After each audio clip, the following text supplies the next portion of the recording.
Peter Wales. कौन था Peter Wales?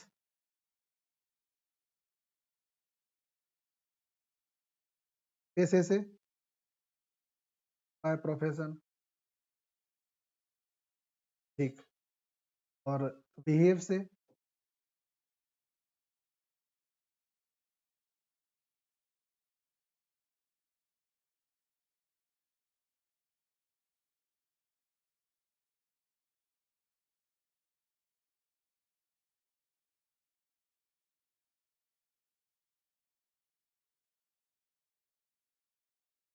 चलो ठीक है, देख रहे हैं अपन। Peter Walsh represent conflict deal of love and freedom. मतलब कहने का मतलब ये है कि वो इसमें बताया है कि वो अपनी आजादी और अपने प्यार दोनों के बीच में ही सामंजस्य बिठाने की कोशिश करता था। एक इंसिडेंट बताते हैं। जिस दिन क्या होता है, एक सीन होता है कि ये अपनी मतलब इसकी वाइफ एक पार्टी ऑर्गेनाइज करती है, ठीक है, शाम को पार्टी होगी। तो ये जो भैया है दोपहर में लंच करके आता है। तो लंच किन किन के साथ होता है? एक उसकी असिस्टेंट होती है ना, उसके साथ, और एक और दोस्त होता है, तो उनके साथ ये लंच करके करता है, मतलब है ना। जबकि इसको लंच घर पे वाइफ के साथ करना था, क्योंकि पार्टी वगैरह की मेंटेनेंस भी इसको देखना था। तो ये लंच उनके साथ करता है, ठीक है, और वाइफ को भी पता होता है ये। तो यहाँ ये सीन साफ समझ में आ रहा है कि मतलब इसको घर के उसमें दुनियादारी में कोई इंटरेस्ट ही नहीं, ठीक है। अब दूसरा सीन क्या है, लेकिन ये मन ही मन में रात में प्लान करता है कि मैं अपनी वाइफ को आई लव यू बोलूंगा, ठीक। लेकिन वाइफ के दिमाग में तो कॉन्फ्लिक्ट भरा है कि घूम रहा है, हाँ, है ना। समझ गए सीन। और ये इसी असमंजस में रहता है पूरे पार्टी में, बोल ही नहीं पाता। वो भी मूड खराब किए रहती है, उसको जरा सा कुछ टेंशन होती है, वो एक तरफ चली जाती है। और वही उसी पार्टी में वो होता है, क्या नाम उसका, इसका एक बचपन वाला दोस्त, और इसकी एक सैली, जो इसकी फ्रेंड होती है, सैली। तो ये चीज है, ठीक। अब मतलब वो फिर थोड़ी देर में बाद तो उनको ज्वाइन करती है, मतलब सोचती रहती है कहीं बुरा, कहीं अच्छा, हाँ, है ना। मेंटल कॉन्फ्लिक्ट समझ लो कि दिमाग में उसके चलते ही रहता है, वो दिमाग ही खराब होता है उसका। तो देखे, he provide a observation of perspective on Clarissa's life. उसके जीवन को उसका जो हस्बैंड है वो उसकी लाइफ को ऑब्जर्व करता रहता है। ये पीटर जो है हस्बैंड नहीं है शायद, जैसे याद क्यों नहीं आ रहा हमें कि वो है कलवर। एक बार देखो, वेरीफाई कर, एक्स समझ लो, है ना। पति वो है ना, उसका नाम ही नहीं आते। सेप्टिमस नहीं, कुछ भी। सेप्टिमस सोल्जर है।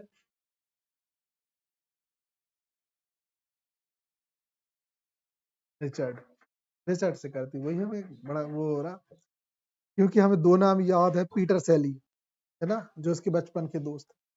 ये बंदा तो जो है ना उसको लव भी करता है और खुद भी घूमता रहता है, एकदम मस्त मौला आदमी है।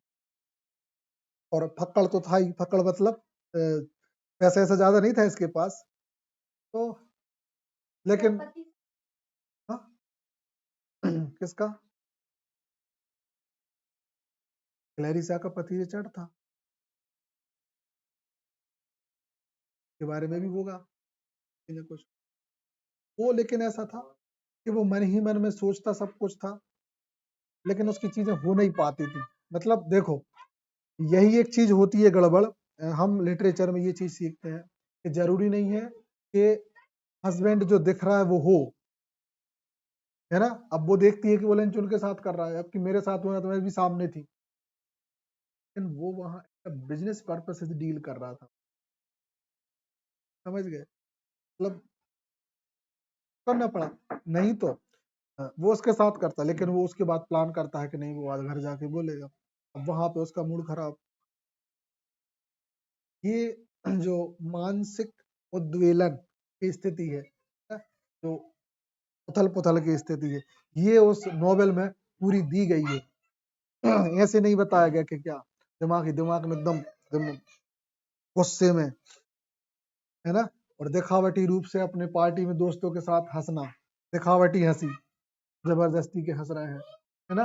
ये रईस लोगों की लाइफ बता रहा है, खूब मतलब खूब खुल के हंस रहा है, अंदर से आग लगी है, दिमाग ही काम नहीं कर रहा है, इतना ज्यादा परेशान, बाहर से हाथ में गिलास लिए हैं, पी रहे हैं और बस हंस रहे हैं जबरदस्ती के, अंदर से सबके दिमागों में आग लगी है। अभी पार्टी से कोई बाहर निकलेगा, पता चला रोता हुआ घर जाए, कहो कोई हंसता हुआ जाए, पता चला किसी का एक्सीडेंट हो गया, टेंशन में। दुनिया कहती है कि वो हैप्पी थे, हैप्पी नहीं थे।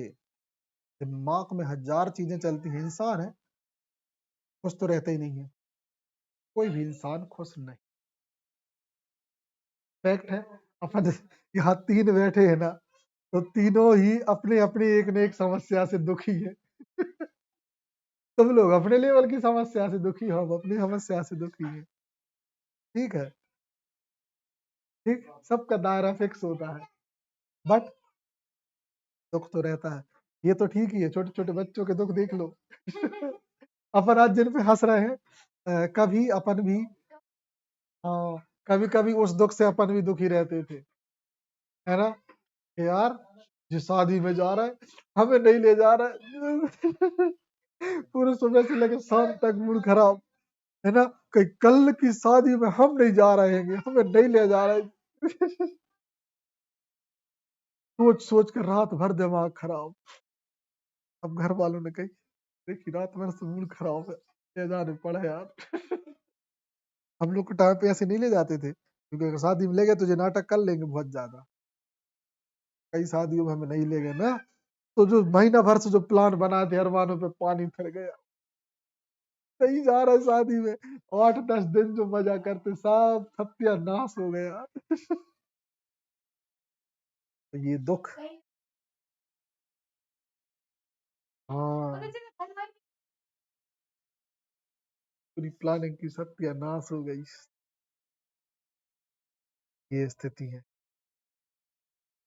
पहले अगर अपन किसी अपने मित्रों के साथ कहीं रात में नाइट आउट कर लिया अपन ने, तो घर में आग लग गई, फोन चलता नहीं था, कहीं पता नहीं का हुई है का नहीं हुई है, दूसरे दिन तो समझ लो कि आपकी व्यवस्था बन गई।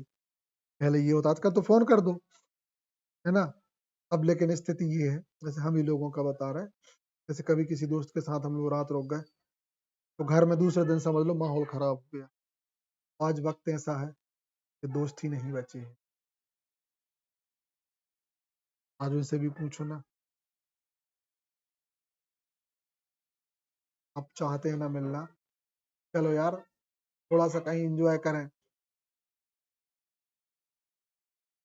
ये तो पहले जबलपुर से रात में 12 बजे गाड़ी से आते थे, जबलपुर से आ जाते थे टू व्हीलर से, 150 किलोमीटर गाड़ी से, 3 जन बैठे हैं, 3 जन बैठते थे गाड़ी में, कहीं चल जहां चलने हो, एक पेट्रोल की दिक्कत नहीं, खुद भरवा, जहां चलने हो चलो, गाड़ी उठाई जबलपुर, पेपर दे के जबलपुर चलो ना, अपन गाड़ी जहां चल, मतलब एडवेंचर। ये भी पता नहीं कि रात में जो छोटे गांव और नरसिंहपुर के बीच में एकांत पड़ता है, भाई अरे कौन का कह रहा 3 है, दौड़ रही गाड़ी, इवन एक बार पानी गिर गया, तीन ही पानी में गीले हो रहे हैं, अच्छा मस्त, रात में कहाँ।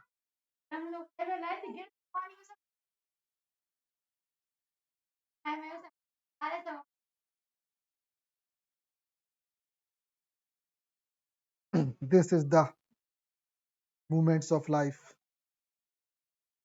हाँ मेमोरी। फिर देखना इमोशनल वल्नरेबिलिटी, है ना, वल्नरेबिलिटी मतलब ये होता है कि ये शायद नेगेटिव वर्ड है ये, लेट मी चेक,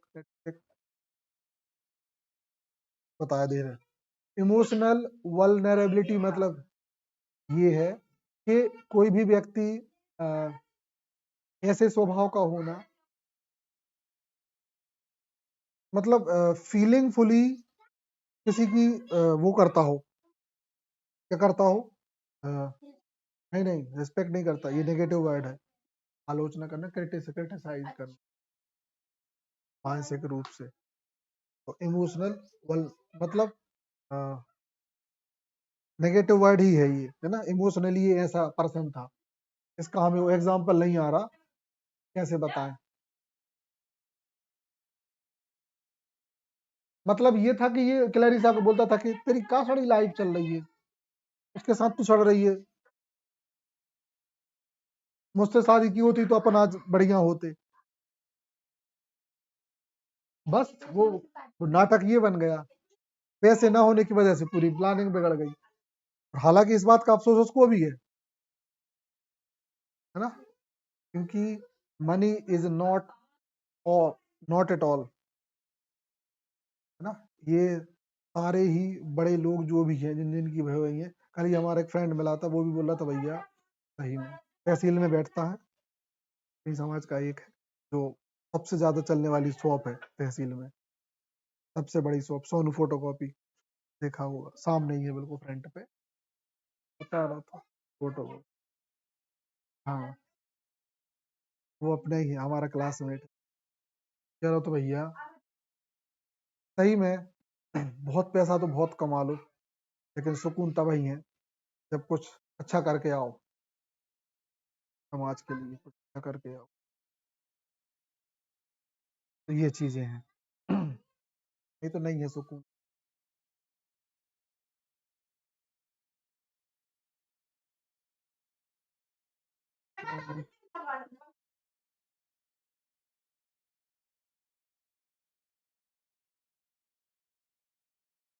हाँ वही है ना, वही तो है ना, वो उसने सीधा उसको बोल दिया, तुझको की मतलब तुझको पहले ही सोच लेना चाहिए था, मुझसे शादी करनी थी। अब ये नहीं समझ रहा कि भाई वो किस असमंजस में गुजर रही है, लेकिन ये सीधे बोल दी, मुझसे करनी नहीं थी शादी। अपने मतलब दिमाग से उथले होना, हाँ दिमाग से उथले होना, दिमाग से उथले होना मतलब देखो ऐसा व्यक्ति जो अंदर के मतलब गहराई से किसी की मन को ना समझ पाए, हाँ किसी को अंदर से ना समझ पाना, किसी को अंदर से ऐसा ना समझ पाना कि मान लो कि देखो वो उसने के पैसे वाले से शादी क्यों की होगी, क्योंकि उसकी फैमिली पहले से थोड़ी बहुत वीक होगी, या उसने पैसे की तंगी उसकी माँ को देखी होगी। अरे अपन उससे देखे ना, अपन अपनी कहानी पीछे जाए, सनसेट लवर्स में उसकी माँ बिल्कुल सख्त मनाही होती है कि जिसके घर में पैसा नहीं है, जिस लड़की के परिवार में, उससे शादी तो बिल्कुल नहीं करेगा गरीब से, तो गरीब की लड़की से बिल्कुल शादी नहीं करेगा, मैंने गरीबी भोगी है ना। वो भी उसी छोटी मानसिकता से आएगी, तकलीफ में रहेगी, ये है वो है, तेरे पास कुछ पैसा नहीं होगा, ऐसी जगह शादी कर जहाँ कुछ पैसा आए, की माँ चाहती है। हाँ इसलिए तो बता करती कि किसान ये मेरी हम, उसके पास कुछ घंटा कुछ नहीं है, तू भी भूखा मर जाएगा कभी, 1 रुपए का कुछ नहीं किया तो, अगर तो शादी करनी है तो बड़ी फैमिली में ही करना, है ना। इसलिए वो उसको मालूम हमेशा चल आती है, उसको अंदर से वो मतलब और जो, हाँ और दूसरी तरफ जो मिरियम होती है, तो मिरियम होती है वो उसको अच्छे से फील नहीं करती, जिसको वो लव करती है ना, वो सिर्फ हाँ हाँ हाँ बस लव करती है, लेकिन उसको अंदर से फील नहीं करती कि वो क्या बोल रहा है, क्या वो चाह रहा है, कुछ नहीं। इसलिए तो फिर वो उसको छोड़ के उसके पास चला जाता है, वो जो विडो होती है, हाँ आई थिंक ऐसे ही कुछ नाम होता है उसका, दूसरी। तो कहानी देखो, है ना, मतलब एक मेल की नीड जो है वो दोनों ही होती है, तो अब ये सिर्फ हाँ हाँ हाँ हाँ हूँ, अरे सही, मैं कहा भाड़ में जाओ, अरे कुछ ज्यादा ही पूजा पाठ करने वाला हो ना, ज्यादा ही स्पिरिचुअल, वैसे भी बेसिकली स्पिरिचुअल वो नहीं होता ज्यादा पूजा पाठ करता है, ये दिखावटी होते हैं। स्पिरिचुअल इंसान बहुत सौम्य होता है, आध्यात्मिक इंसान होता है ना, वो पूजा पाठ में नहीं फंसता, वो अंदर से ही बहुत प्योर रहता है, ऐसा प्योर कि उसके लिए ना हर एक चीज पूजा होती है तो धैर्यवान होता है, दिखावटी नहीं होता, मूर्तियों के पीछे नहीं भागता, सज सज्जा के पीछे नहीं भागता, सौम्यता के पीछे नहीं। किसी भी इंसान की सॉफ्टनेस हो, किसी भी जगह की सॉफ्टनेस हो, उसके पीछे भागेगा। वो है सच्चा आध्यात्मिक। बात करे सही करे, भगवान के पैर पड़ने से ज्यादा वो किसी के मुंह में निवाला देने पे विश्वास करे। दिस इज द स्पिरिचुअलिटी,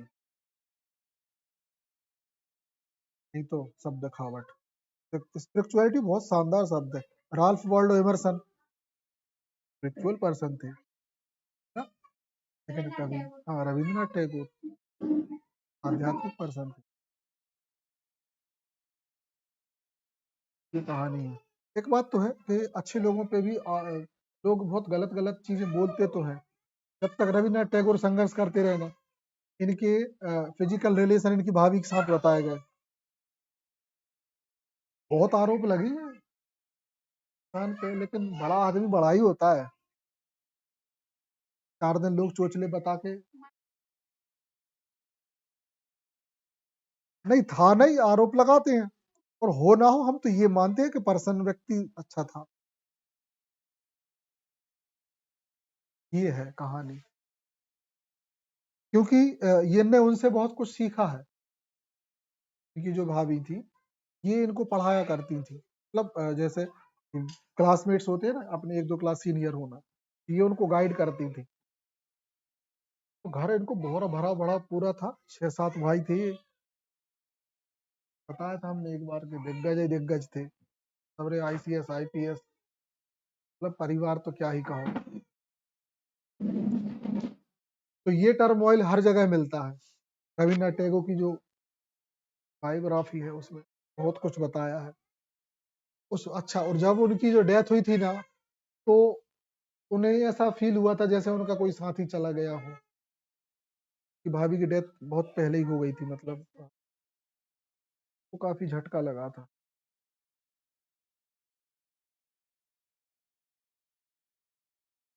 तो यार हमें पता ये नहीं, कुछ शायद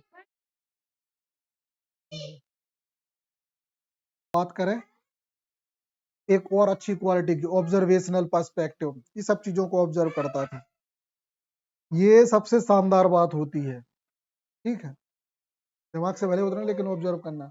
और तीसरी है क्रिटिक ऑफ एम्पायर, मतलब यहाँ वहां से सबकी धोना, किसी की भी धोना हो। हाँ, मतलब वैसे साम्राज्य का ओनर, किसी की बेइज्जती करना हो, किसी के पास पहुंचा, तो ऐसा नहीं, ऐसा करना चाहिए था, मतलब बर्बाद हो जाएगा तू, है ना। ये भी कोई काम है। सीधी बात ये बता रहे हैं। ये सुनो, देखो हम इसकी पर्सनालिटी, हम ऐसे लोगों को, एक ऐसी 2-3 पर्सनालिटी हमने देखी है। हमारा एक फ्रेंड था जो बाय लुक, बाय पर्सनालिटी एकदम शानदार दिखता था, स्मार्ट, ठीक है, अपनी भाषा में, है ना, स्मार्ट दिखना और हैंडसम होना, ठीक है। लेकिन अगर आप जब उससे बात करोगे ना, तो उसके मुंह से जहर ही निकलेगा। हाँ, समझ गए, ऐसा मुंह करता था कि मतलब उसका मुंह तोड़ दो तुरंत। समझ गए, बड़ा घमंड सा रहना, बहुत मन करता था कि मतलब इससे साले से मिले ही ना। अभी दोस्तों में बात हुई, अपने मुंह पे कुछ भी कह दिया, अपने ही को, पर सोचने वाले अपन रुक गए, है ना। और एक दो बार ऐसा हुआ कि आप हमको बोला, हम सोच कर चुपचाप सह गए, किसी दूसरे को बोला, उसने मुंह पे दे दिए 2 थप्पड़। एक बार धूमा झटकी हो गई थी यही मंडी यही में। तो ये कहानी, उसको मालूम मंडी में हमारा जो मित्र है सूरज वहां का, उसको पकड़ के गर्दन पकड़ के उसको 2-4 तमाचा दिए अच्छे। नहीं उसने, दूसरे ने, हमने भी कहा क्लैप योर हैंड, है ना। तो हमने कही तुम गलत व्यक्ति से भिड़ रहे थे, अब भिड़े तुम सही से, ठीक है। क्या मुंह तोड़ दिया, जैसी तैसी हो गई, और कुत्ते की दुम कहाँ सीधी होती है, वापस वही उसी पोजीशन में आनी है। तो ऐसा ये होता है क्रिटिक ऑफ द एम्पायर, है ना। भगवान ने सूरत अच्छी दी थी, सीरत तो बने नहीं पाई इनकी।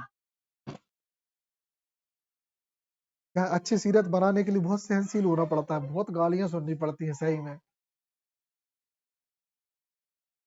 दूसरा कोई जो समय सामने देखता है ना, तो अपने को ही बुरा कहता है कि साले तू है ही घटिया, चुपचाप सुन भी रहा है। लेकिन आपकी वहां बेइज्जती जरूर हो जाएगी। लेकिन एक बात बता रहे, किसी ऐसी जगह पे, कुछ जगहों पे जब आप जाओगे ना, तो उससे ज्यादा सम्मान मिल जाएगा, है ना। कुछ जगह आप कहीं जाओगे ना, तो आपको उससे ज्यादा सम्मान मिल जाएगा। फॉर एग्जाम्पल, जैसे कि हमने हमसे उसने उसने मंडी में उल्टा सीधा कहा। और दूसरे एग्जाम्पल हम ये देखें कि जब उसी समाज में जब वो भी पहुंचे हों और हम भी पहुंचे हों, तो हमें कुर्सी ऑफर की गई पर बैठी, बेसब्रे वेदना में बैठी। यहाँ अपन को पूरा सम्मान मिल गया, क्योंकि समाज में अगर आपके लिए स्पेशली एक आसन मिल जाए, तो ये उनके ही सामने तो अपने लिए बड़ी बात है। अपन तो अपने आप ऊपर उठ गए। कल ही हम घूम के आए तो वो बता रहे हैं। ठीक है ना। यहाँ ये बात हो जाती है, तो ये काफी मायने रखती है। वहां दो चार दोस्तों के बीच में तुमको वो घर ख्याल है ना, वो 30 मार्क का नहीं हो गए। वे तो दोस्त भी वैसा ही बेसी उल्टी उन्हें गालियां दे रहे के साले तू हरामखोर। और एक ने तो थप्पड़ ही दिया, परिणाम भी मिल गया। अब बची यार समाज में ना जो रिस्पेक्ट हो रही ना, तो critic of the empire person के साथ ऐसा होता है। हमेशा मत करो किसी का आलोचना, सहनशील बनो। फिर देखना वोल्फ्स नरेटिव स्टाइल। वोल्फ मतलब वर्जीनिया वुल्फ।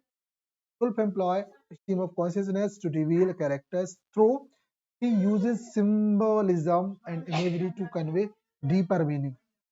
बात समझ में आ गई कि कैरेक्टर्स का को इनने स्ट्रीम ऑफ कॉन्शियसनेस अप्लाई करके उनके थॉट्स को क्या किया है, रिवील किया। और इनने सिंबोलिज्म और इमेजरी यूज करके डीपर मीनिंग बताया है। ठीक, सिंबोलिज्म जानते हो, कोई चीज इनडायरेक्टली, मतलब जैसे कि हम, जैसे कि मान लो कि एक पेन है ना, तुमने कोई नॉवेल लिखी और उसमें बताया कि ये पेन ज्ञान का प्रतीक या हमारे सर का प्रतीक, तो तुमने इसको सिंबलाइज कर दिया कि नहीं, this is the symbol of my teacher. ठीक है, ऐसे सिंबलिज्म यूज होते हैं। एक पोयम है 10th क्लास में, the dust of snow. Dust of snow,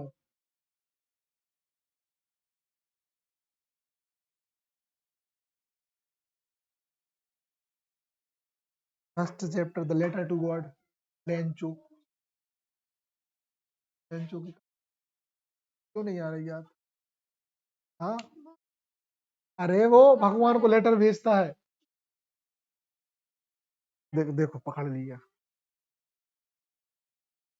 हाँ, भगवान को नहीं, लेटर टू गॉड, भगवान को लेटर लिखता है कि भैया मेरा तो नुकसान होगा, मुझे इतने पैसा दे दो।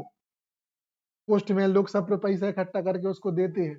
उसके बाद वो उन्हीं को गरिया देता है कि भैया भगवान अगली बार पैसा इनके थ्रू न पहुंचाइयो, पैसा अगली बार से मैं डायरेक्ट दियो, जिनने 30 पैसा दे 30 पैसों खा गए। ये और कुछ एग्जाम में पढ़ा नहीं हो, याद नहीं। हाँ ठीक है, अपन ने मैथ सही है, मैथ ज्यादा पढ़ी है अपन ने। चलो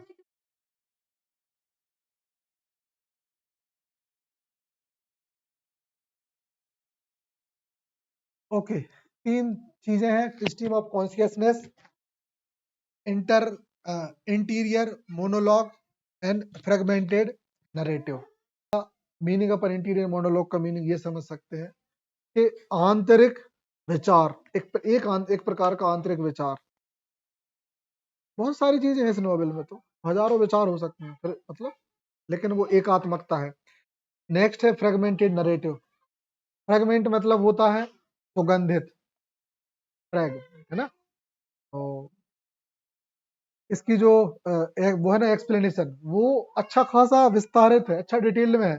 पढ़ते पढ़ते ही ना फीलिंग आने लगती है कि आहा मतलब ये हो रहा। आप डेलोवे को फील करोगे, आप पीटर को फील करोगे, क्लैरिसा को फील करोगे, है ना, रिचर्ड को फील करोगे। पढ़ ही पढ़ के तुम्हें समझ में आ रहा कि जो कैसा हुई है, पढ़ पढ़ के ही। चलो, ठीक, ये हो गया रिसेप्शन एंड द लेगेसी। तब हमने, हाँ उसका नहीं बताया हमने, तो मतलब उसका रोल कम रहा है, उसका रोल कम रहा। बिल्कुल बिल्कुल। लेकिन वो माया का बुद्ध क्या है, वो सही भी व्यक्ति था। यहाँ आप ये पीटर को उतना सही नहीं कह सकते, क्योंकि ये सच में टाइम नहीं दे रहा, ज्यादा ही बिजनेसमैन है ये रिचर्ड। अपने धंधे पानी में इतने नहीं खो जाओ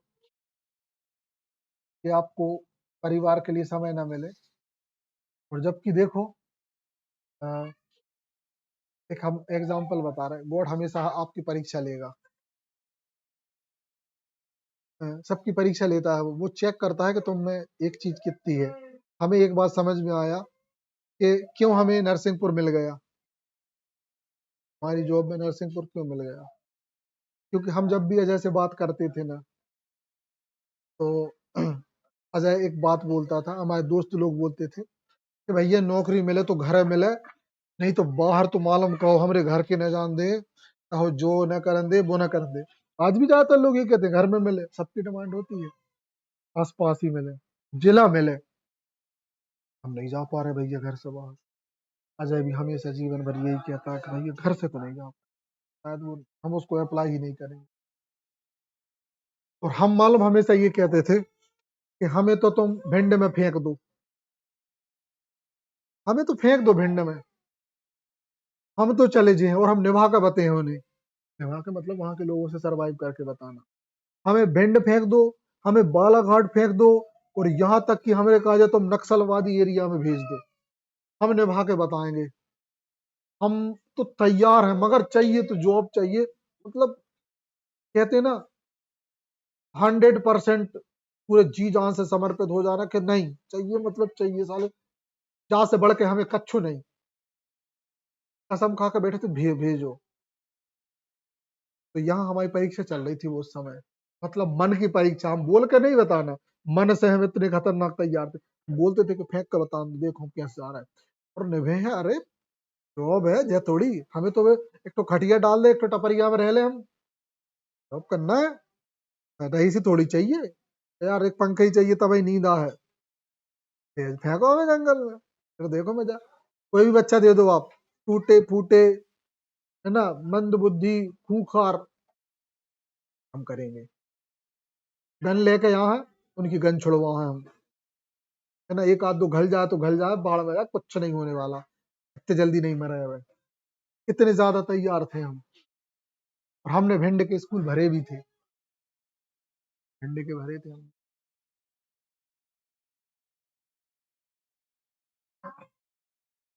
तो सोचो, हमने भिंड के स्कूल भी भरे थे, हमने कहा कुछ नहीं, देन दो, सरकार है तो देगी। हमारी उस परीक्षा में हम पास हो गए, जब बात पक्की है,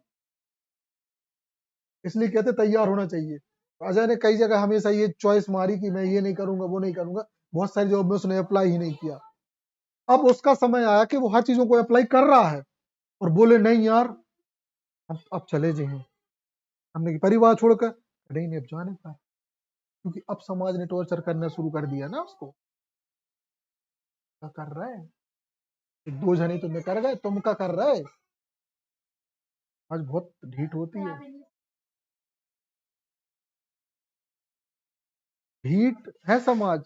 अब बोलती है उल्टा, अब नहीं जा पाता वो किसी के बीच में समाज में।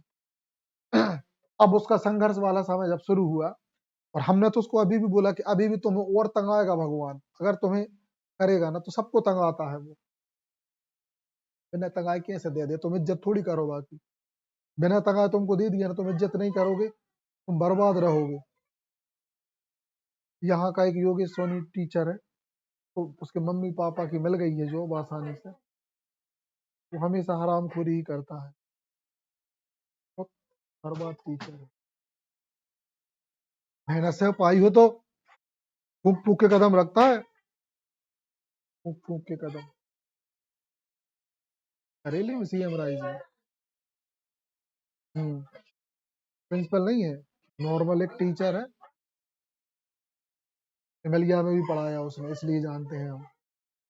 हाँ, प्रमोट होके वहां पहुंचा है, तो आए दिन चलते रहता है स्कूल में ही, ड्यूटी टाइम पे। टीचर क्यों करेंगे, टीचर। हाँ, सिंगर विंगर नहीं है, सिंगर वो भी पीता है जो है। जो है। हाँ हाँ हाँ। बात ये है उनका, हाँ, वो चीज बुरी नहीं है, पीना बुरा नहीं है, गलत टाइम पे पीना बुरा। ड्यूटी टाइम आपका कर्तव्य का टाइम है, उस समय पे ये चीज अलाउ नहीं करती, ड्यूटी टाइम पे नहीं। नहीं तो ये समझ लो कि आपने नियम तोड़ दिया जीवन का, ड्यूटी टाइम पे नहीं। ये है कहानी, बहुत गलत किया। तो उसके न्यूज भी छपी थी उसमें कि ये यहाँ, हाँ नहीं नहीं, अरे न्यूज़पेपर दैनिक भास्कर में, ये यहाँ भी फंसा है, वहाँ कलेक्टेड में कुछ उल्टा सीधा कर रहा है, वहाँ व्यवस्था ब्लॉक में बनाए हुए है। बहुत ऑड लगा हमें। ऐसे ही है। एक बात तुम्हें बता दें, हमारी इंडस्ट्रियल ट्रेनिंग के आखिरी दिन हमारे टीचर्स ने एक बात बोली थी, सब लोग डर रहे थे। सुनो पहले ये बात, कि हम लोग की इंडस्ट्रियल ट्रेनिंग जो आखिरी थी ना, तो उस दिन हमारे टीचर्स ने एक बात बोली, हम लोग डर रहे थे कि सर मेडिकल कैसे हो, तो कैसे हो, वो कैसे हो। तो उन्होंने पता क्या बोली, कि इस सिस्टम में आना बहुत कठिन है, गवर्नमेंट जॉब में आना बहुत कठिन है, तुम लोग देख चुके हो कि तुम 4 लाख में से 3,500 खड़े हो सामने, ठीक है। कठिन है, ओके, निकलना और भी कठिन है। अगर कोई टीचर साल भर भी स्कूल ना जाए ना, तो उसको निकालना बहुत कठिन है, नहीं निकाल सकते, बहुत लंबी प्रोसेस होती है। बहुत लंबी प्रोसेस होती है, कागजी काम होते हैं, बहुत सारे लोगों की प्रिंसिपल्स की कलम फंसती है, वो भी टफ है। हाँ, उसमें कई बार आपके पास नोटिस आएगा, 4-5 बार नोटिस आएगा, आप आइए, 1 महीने कीजिए, उसके बाद आपको छूट दी जाएगी, ये जमा कीजिए, वो जमा कीजिए। आदमी कहता जा सकते तो मैं कर ही रहा हूँ।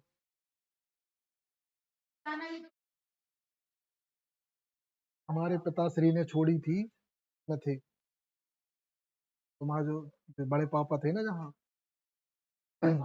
इनकी भी थी, इनने छोड़ी थी, इसके बाद जितने जो लेटर आए ना, तभी अब हम समझ पाते हैं, अब तो हमने देखे वो लेटर,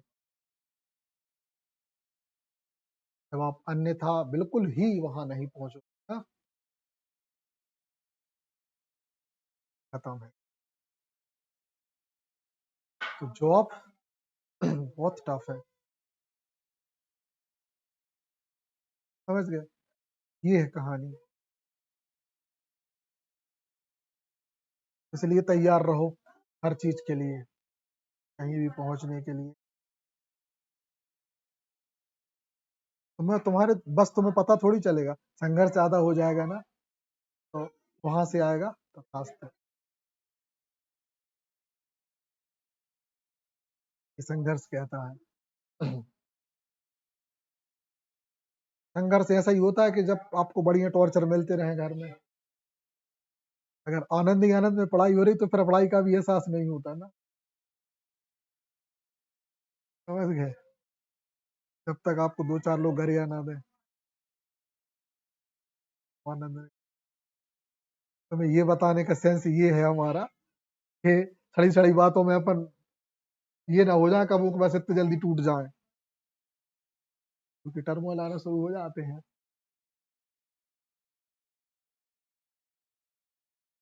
का जिंदगी है, सही ना,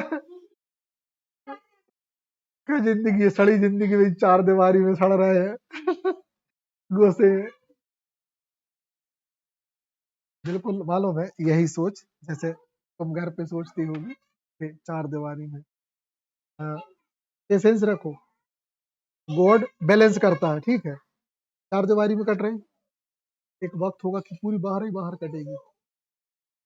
इस टाइम को मिस करोगे, इससे अच्छा अभी एंजॉय कर लो, है ना? सही है ना? हमारे दोस्तों के टाइम पे सबके सब हमें उठा के ले जाते। हाँ, हम घर आए, कहीं सुन तो बस 1 मिनट रोक। हमने कहा कि बैठ तो थे। अच्छा, ना बैठो तो गालियां बकने लगते। हमने कहा जल्दी बेटा, घर के खड़े, जल्दी तो बैठ, एक अर्जेंट काम। क्या कर ले गए साले, भर मान ले गए, हम पूरे दिन खराब कर दो। अब वहां जाके और जचे था ही, कहने जो नहीं करो, कहने जो चीज नहीं खुआई, कहने जो नहीं खुआओ, बातों में फंसा दे, जेब से जेब को ढीला करवा दे, वैसे ही अकाल पड़ रहा हो और दिमाग खराब। फिर ठीक है, ऐसे कई बार उठा के ले गए हमें घर से। और फिर धीरे धीरे हमने मानो हमने घर पे छुपना बंद कर दिए, मतलब छुपना शुरू किया।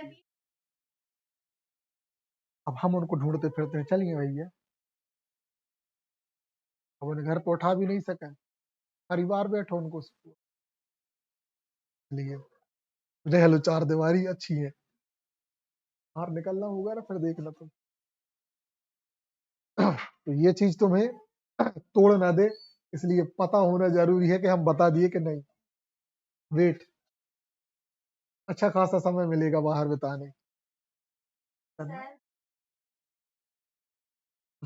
आप तो ये गलती है, this is your own mistake, है ना? बहुत बड़ा है एक शब्द जिसको हम कहते हैं बी पॉजिटिव।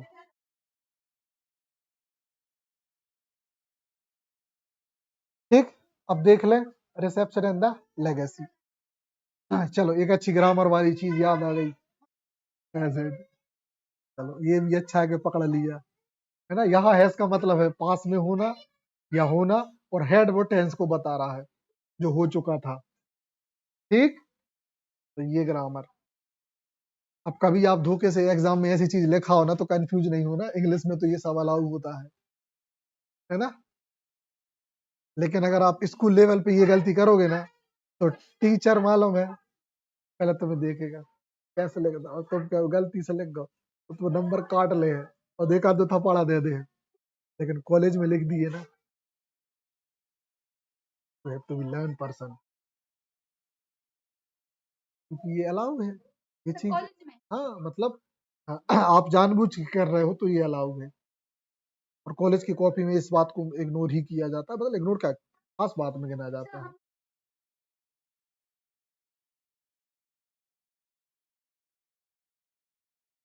हाँ, फिर देखो ये बात भी गलत है, पूरी तरीके से गलत नहीं है, थोड़ी तरीके से पार्शियली गलत है। कैसे गलत है? सुनना, हमने भी 32 पेज की कॉपी में से हमने भी 28 पेज भरे, ठीक है। सुनील ने भी 28 पेज ही भरे, बल्कि उसने तो 25-26 पढ़े, ठीक है ना?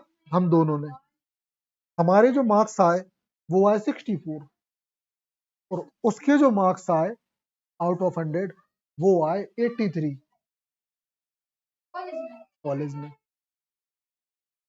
बोलो, क्या सिर्फ आप इस बात से हम ही मानते थे? क्या तुम इस बात पे विश्वास करोगे कि पेजे गिने जाते हैं? नहीं, वो भी हिंदी मीडियम ही है। हाँ, बस बात ये है कि वो पढ़ता है, उसने पॉइंट्स लिखे हैं, खास बातें लिखी हैं।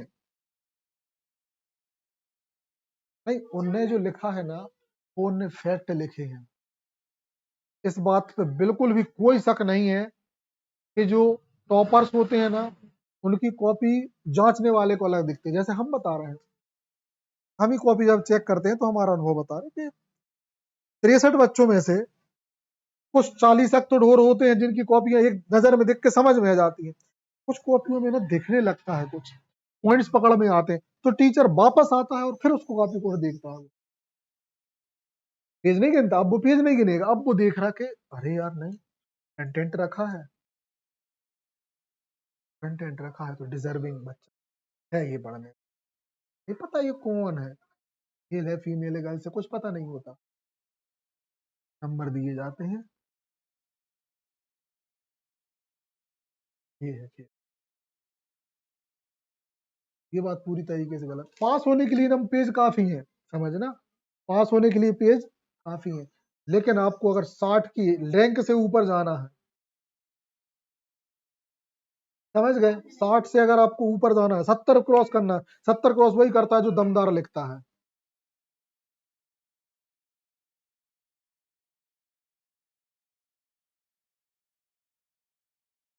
है ना। फर्स्ट डिवीजन तो सब हो जाएंगे, लेकिन वहां पे काम करना होना बड़ी बात। ठीक, तो इसलिए इन वर्ड इन मीनिंग्स का, इस सिस्टम का मतलब होता है, तो Mrs डेलोवे was praise for innovation and psychological depth. Innovation किया और साइकोलॉजिकल गहराई में गई। It has an enduring influence on modernist literature.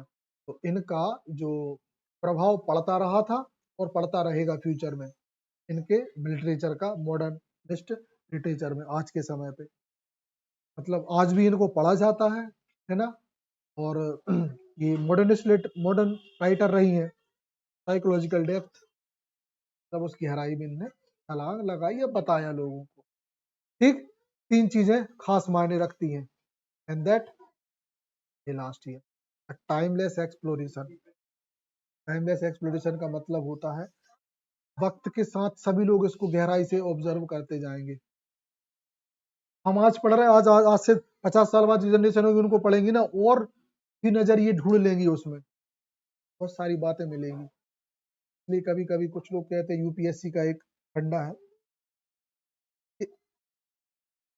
100 अलग अलग किताब ना पढ़ के एक अच्छी किताब को 100 बार पढ़ो।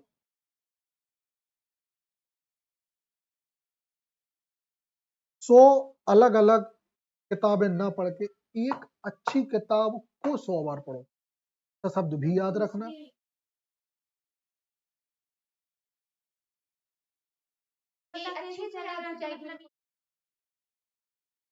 तो ये हम देखो, हमने इसलिए सब्जेक्ट बताया यूपीएस, वहां चुनिंदा किताबें ही पढ़नी होती हैं, आप सब कुछ नहीं पढ़ सकते, क्योंकि आपके पास टाइम नहीं होता। हाँ, 10 से 15 किताबें होती हैं जिनको आपको पूरी शिद्दत से पढ़ना होता है साल भर के अंदर। और 10 से 15 किताब मतलब एक महीने में आपको लगभग एक किताब या 1.5 किताब पढ़नी पड़ेगी। हम तो 2 मान है, रिवीजन भी तो करोगे। ये चीजें हैं बस, यही तो टास्क, टफ टास्क है। शुरुआत तो यहीं से टफ शुरुआत यहीं से होती है।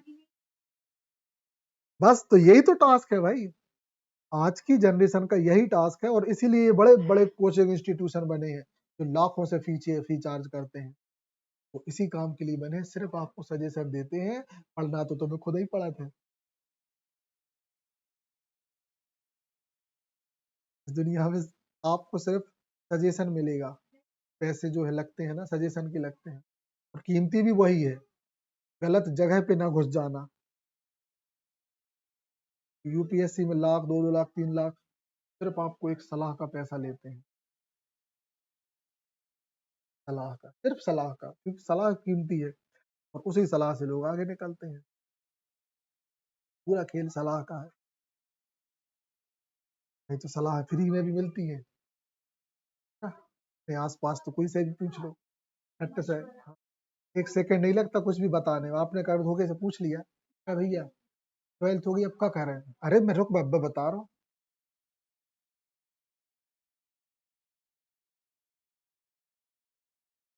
बस बस इन्हें कहीं ना भगाओ। ठीक, उसमें पब्लिश 1925 मॉडर्न टाइम में पब्लिश हुई, 3 थीम है, और 20th सेंचुरी का लिटरेचर है ये। मतलब एक तो साइकोलॉजी है, एक लव है ना, और एक स्टीम ऑफ कॉन्शियसनेस।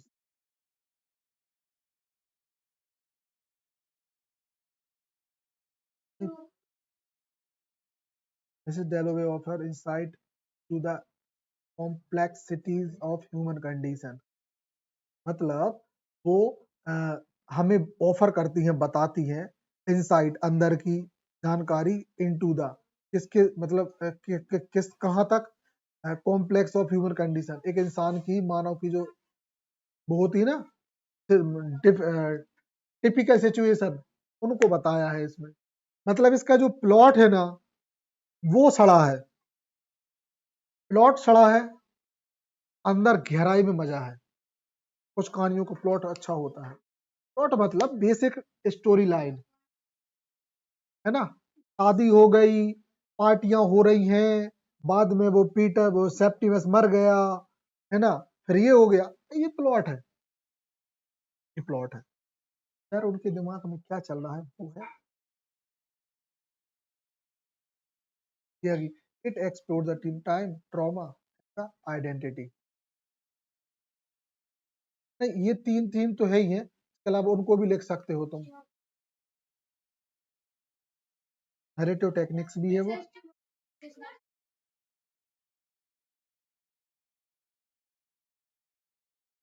देखो, दो शब्दों में बात करें तो भावों का लगातार आना, है ना, या फीलिंग्स ऑफ एक्सप्रेशन, नहीं कंटिन्यूअस फीलिंग ऑफ, क्या बोलेंगे हम इसको,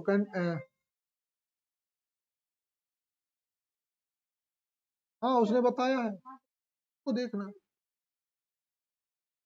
हाँ, वो सीधी बात ये है कि इसमें ना दिमाग लगातार फंसा रहना। जैसे सपने आते हैं ना, सपने में क्या होता है, एक एक सपना खत्म नहीं तो दूसरा उससे अटैच होता है, सपने फील किए होंगे। अचानक से करेली में, फिर पता चली कॉलेज पहुंच गए, फिर पता चली 1 सेकंड में घर पहुंच गए। हाँ, कुछ भी हो सकता है सपनों में, ठीक है ना। बस लगातार भावों का आता ही जाना, और ज्यादा होगा तो किसी दिन अच्छे से भी देख लेंगे उसको, एक दिन, है ना, और अच्छे से देख लेंगे। यूजफुल टर्म है, शायद अगली साल अगले सिलेबस में तुम लोग का वो भी आ जाए, एब्सर्ड थिएटर, फिर नए राइटर।